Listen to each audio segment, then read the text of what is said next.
Buenos días, chicos.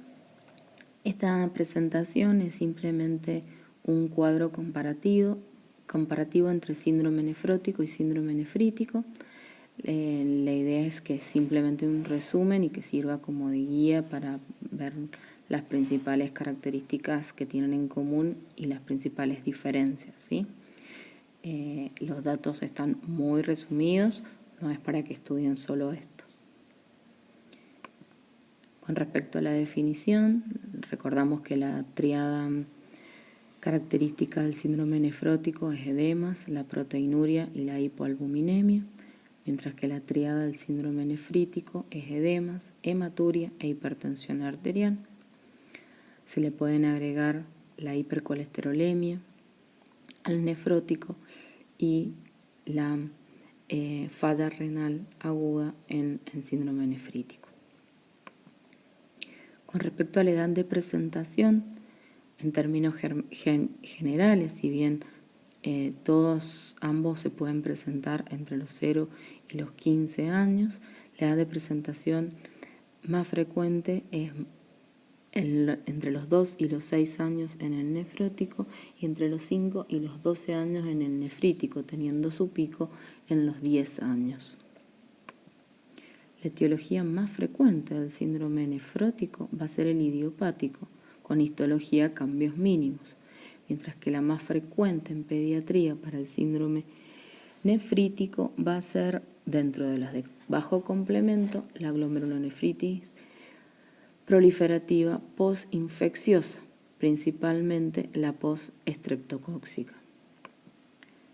La clínica más frecuente que vemos en el síndrome nefrótico va a ser el edema generalizado, va a ser un edema que va a llevar a la anasarca, va a tener serositis, va a ser un edema bipalpebral que va a impedir la apertura ocular, el paciente va a tener edema escrotal, va a ser un edema generalizado, mientras que en el síndrome nefrítico el edema va a ser mucho más tenue, un edema bipalpebral que generalmente no obstaculiza la apertura ocular, un edema pretibial, una o dos cruces.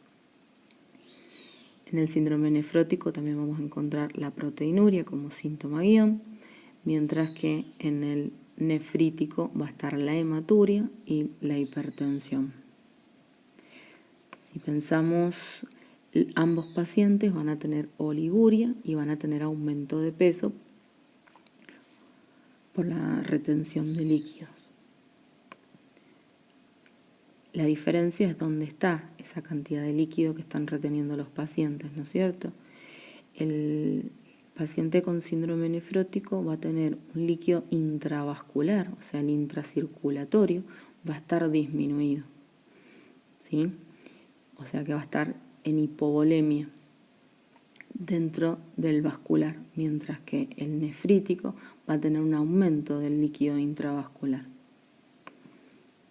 Eso va a llevar, si pensamos en el laboratorio, a que, por ejemplo, el hematocrito del síndrome nefrótico va a estar aumentado porque va a estar hemoconcentrado, mientras que el hematocrito del síndrome nefrítico va a estar disminuido porque va a estar hemodiluido.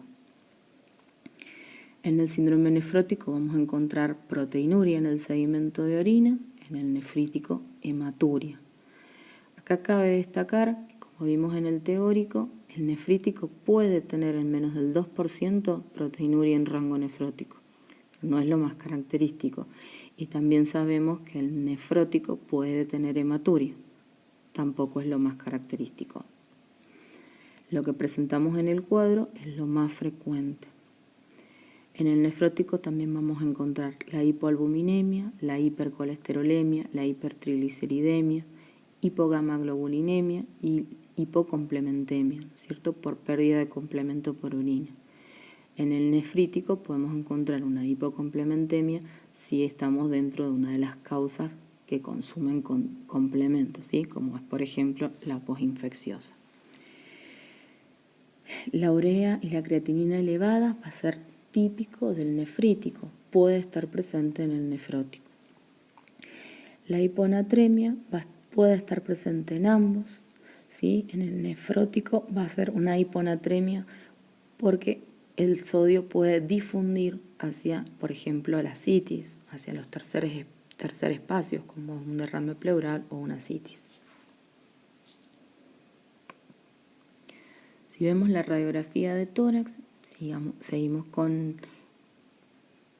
esta dinámica, vamos a ver que el síndrome nefrótico, pensando que tiene menos líquido en el intravascular, va a tener una silueta cardíaca disminuida, excepto en los casos en los que vamos a ver derrame pleural, que obviamente vamos a constatar el derrame pleural.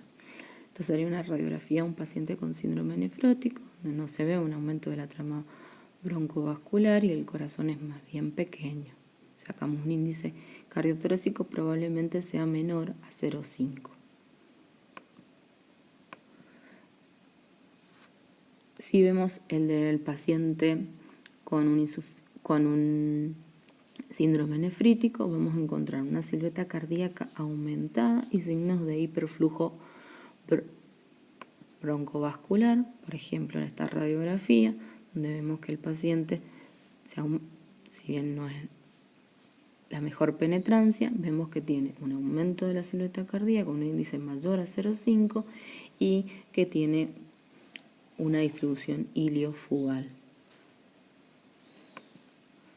Con respecto al tratamiento inicial, principal a tener en cuenta es que el síndrome nefrótico no hay que restringir el aporte de líquidos, ya que eso llevaría a una mayor hipovolemia y a nivel renal podría generar una falla renal aguda. Mientras que el síndrome nefrítico sí hay que restringirlo. El tratamiento del síndrome nefrótico propio va a ser los corticoides, también la albúmina, ¿no es cierto? Recordamos que eso es de manejo de nefrología. Y sí, en el síndrome nefrítico, la aplicación de diuréticos, principalmente para evitar una crisis hipertensiva, por ejemplo. La dieta va a ser hiperproteica en el nefrótico y en ambos la dieta tiene que ser hiposódica.